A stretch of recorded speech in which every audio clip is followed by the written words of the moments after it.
Hi. Let's take 5 minutes to think about life, God, and the Bible. As far as I can read Matthew, the number 3 features 3 times around the events before Jesus dies on the cross. The first is, of course, the number of times Peter denies Jesus. Jesus predicts it first, but Peter dismisses him.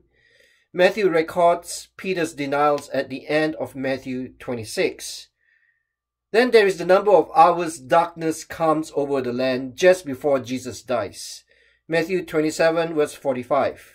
From noon until 3 in the afternoon, darkness came over all the land. The final number 3 is when Jesus prays this prayer. Going a little farther, he fell with his face to the ground and prayed, "My Father, if it is possible, may this cup be taken from me, yet not as I will, but as you will." Matthew 26 verse 39. Just after the Last Supper, Jesus takes his followers to a garden called Gethsemane in the Mount of Olives. According to John 18 verse 2, this is a place where Jesus and his friends usually hang out. This time they do not go to this garden to hang out. Jesus wants them to pray with him. He takes his inner circle, Peter, James, and John, deeper into this garden.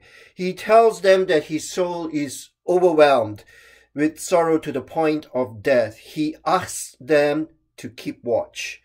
This is when he goes in further and prays this prayer.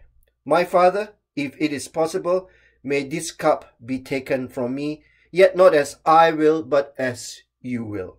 He returns and is saddened to see them fallen asleep.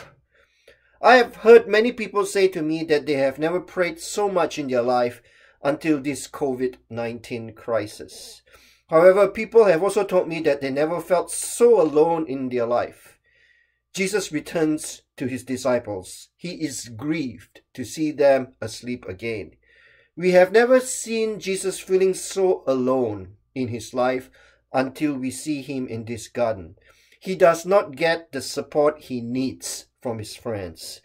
"My Father, if it is possible, may this cup be taken from me, yet not as I will, but as you will." What is this cup that Jesus is praying about?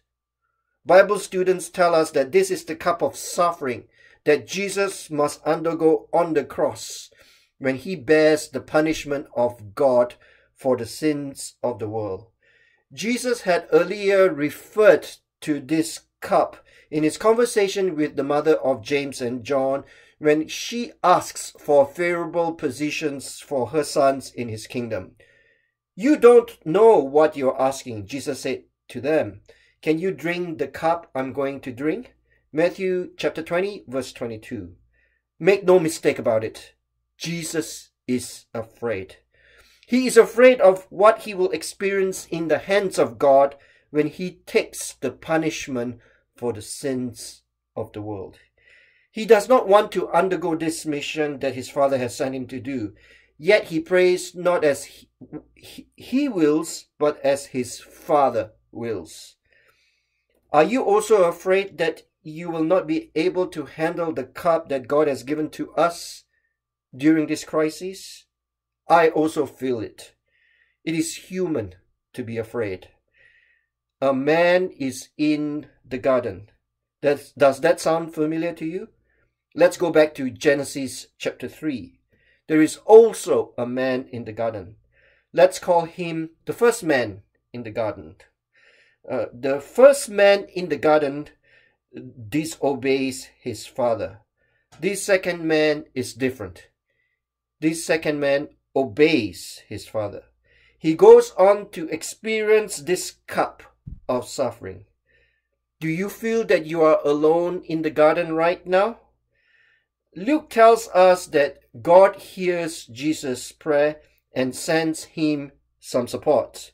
Luke 22 verse 43. An angel from heaven appeared to him and strengthened him.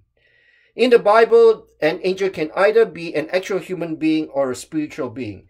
I pray that angels will come alongside you now as you develop your prayer life.